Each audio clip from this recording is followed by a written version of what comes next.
Saludos cordiales, yo soy el Padre Álvaro Flores, misionero claretiano, en este espacio de reflexión bíblica. Sea usted bienvenido, bienvenida. El evangelio que meditamos hoy es Mateo 20, del 20 al 28. Escuchemos.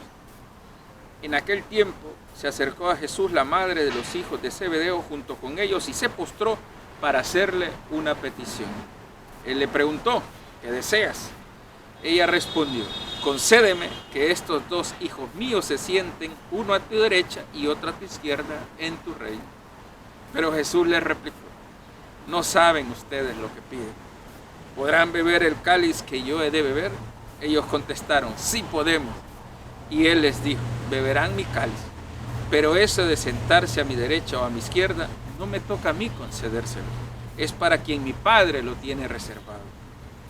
Al oír aquello, los otros 10 discípulos se indignaron contra los dos hermanos. Pero Jesús los llamó y les dijo: ya saben ustedes que los jefes de los pueblos los tiranizan y que los grandes los oprimen. Que no sea así entre ustedes. El que quiera ser grande entre ustedes, que sea el que los sirva, y el que quiera ser el primero, que sea su esclavo.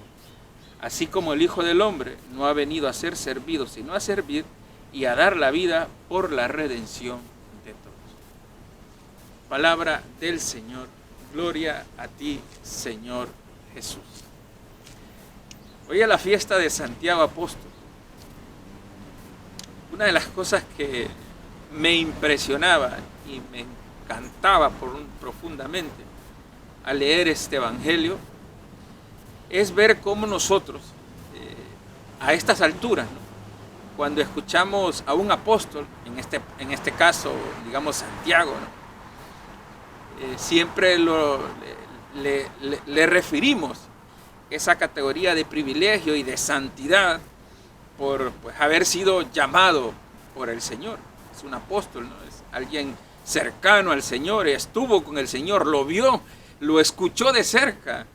Y entonces siempre nos da pues se nos viene al pensamiento esa grandilocuencia de aquellos hombres que tuvieron el privilegio de tenerlo ahí cerca y por tanto lo escucharon en viva voz. Y siempre a estos personajes les presentamos o les damos esa categoría de santidad.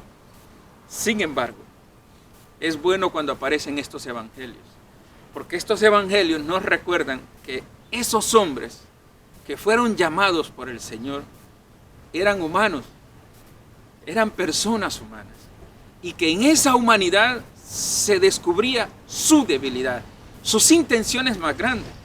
En este caso, tanto la madre de los hijos del Zebedeo como los hijos del Zebedeo, es decir, como sus hijos, ¿cuál era su interés? El poder. El poder. Estar, dice, a tu derecha o a tu izquierda en tu reino. Ellos siempre tenían en la cabeza que cuando Jesús hablaba del reino de Dios o del reino de los cielos, como hay veces Mateo lo presenta, ellos estaban entendiendo que tenía que ser un reino de poder. Ellos estaban metidos en la cabeza que el mesianismo de Jesús, ese mesianismo que Jesús planteaba, era un mesianismo de poder. Que Jesús había venido a desterrar a los romanos, a montarse como rey al estilo de David, y por lo cual ellos decían: ahí voy a tener un puesto. Ahí queremos tener un puesto, queremos estar cerca de este que va a ser el que va a gobernar, para que nosotros también tengamos esos privilegios. Ya saben ustedes, los privilegios, los deseos de poder, las ansias de querer estar sobre los demás, el deseo de querer sobresalir. Eso es muy humano.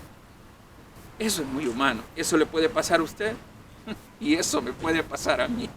Y se lo digo con convicción y con toda la humildad y la sencillez que puedo tener en mi corazón.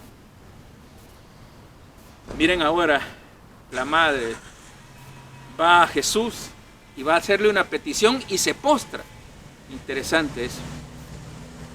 Interesante. Aquella mujer se postra, se pone de rodillas ante el Señor y le hace una petición, pero la petición no es la más apropiada. Una cosa es ir ante el Señor a hacerle una petición para pedirle esa humildad y esa gracia, para poder servir mejor, y otra cosa es ir al Señor para pedirle que le conceda privilegios.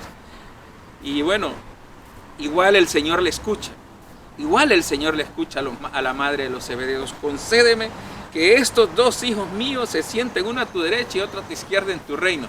Vaya petición, no tiene nada que ver, porque tanto la madre de los hijos del Zebedeo como sus hijos, como los otros 10 discípulos, están perdidos totalmente. Aunque están cerca del Señor, todavía no lo han entendido, todavía no se han dejado, diríamos, no se han dejado convertir, todavía no le han abierto el corazón al Señor. Concédeme, dice. Y postrada, oigan bien, postrada, así como nosotros nos encontramos ante el Señor.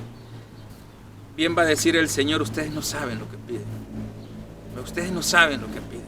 Y verdad, hay veces vamos ante el Señor creyendo que sabemos lo que pedimos, pero definitivamente que no. Ahora, ¿qué es hermoso? Que Jesús escucha la petición, pero en ese profundo afán y en ese profundo deseo de que nosotros seamos como el Padre ha querido que seamos, en ese gran deseo de que seamos verdaderos discípulos, Él nos orienta. Y nos orienta con amor. No nos orienta para decirles: miren, ustedes váyanse de aquí, porque eso a veces pasa, ¿no? Cuando llega alguien a pedirte mal, dice: lárgate de aquí. Y Jesús no hace eso. Jesús actúa con misericordia. Y le dice Jesús: miren, primero les recuerda: ustedes pueden beber el cáliz que yo he de beber. Dice: sí podemos. Y Jesús les dice: claro que van a poder. Sin embargo, quiero orientarles. Dice: miren lo que pasa. Los jefes de los pueblos los tiranizan y los grandes los oprimen. Oiga, no sigan ese patrón. Eso es lo que les está gobernando a ustedes. No sigan ese patrón de poder, de deseos, de ansia, de sobresalir, de protagonismo, de querer estar encima de los demás, de querer dañar a los demás. Ese no es el camino que el Señor les está pidiendo. No sigan ese patrón. ¿Cuál es el que ustedes tienen que seguir? Dice: el que quiera ser grande de ustedes, que sea su servidor, y el que quiera ser el primero, que sea su esclavo. Como el Hijo del Hombre, que no vino a servir, que no vino a ser servido, sino a servir y a dar la vida por todos. Es hermoso, hermosísimo, porque el Señor lo primero que hace es recordarnos que nuestra vida tiene que ser purificada por la gracia de Dios.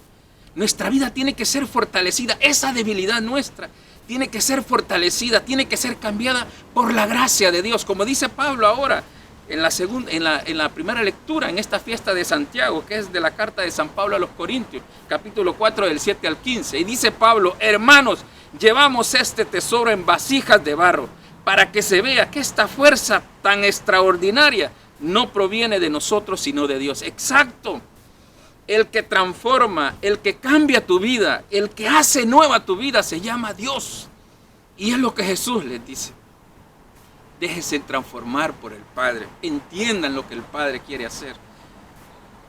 Esa debilidad humana, eso que aparece ahí, Dios la puede transformar, Dios la puede hacer grande, Dios puede resucitar nuestras vidas. Hay veces con esos deseos malsanos, pero hay que dejarse que Él nos configure por dentro. Hay que abrirle el corazón.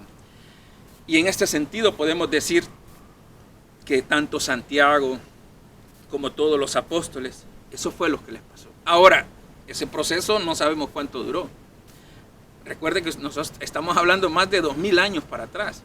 ¿Cuánto duraría todo ese camino de conversión en los apóstoles? A saber, toda la vida. O sea que eso no fue de la noche a la mañana, eso fue todo un proceso. ¿Qué fue lo importante en aquellos hombres? Que tuvieron sencillez y humildad de corazón y se abrieron a la gracia de Dios. Y Dios, desde su debilidad, hizo un camino de salvación. Y estos apóstoles, gracias a esa perseverancia, a ese abrirle el corazón a Dios, gracias a ponerse en esa actitud de escucha ante Dios, gracias por esa humildad de corazón, Dios hizo un camino con ellos. Y esa palabra de hace 2000 años ha llegado hasta nuestros oídos, hasta el día de hoy, porque Dios en su infinita misericordia, en su infinita gracia, va transformando la vida. Que la fiesta del apóstol Santiago nos ayude a nosotros a ponernos en actitud siempre de escucha ante Dios, a dejar que el Señor con su gracia purifique nuestra vida y que el Señor sea el que vaya haciendo un camino de salvación en cada uno de nosotros. Eso lo deseo para usted, que me sigue a través de esta reflexión. Le invito a que oremos y le pidamos al Señor que nos conceda esa gracia. Oremos. Amado Dios, fuente de todo bien,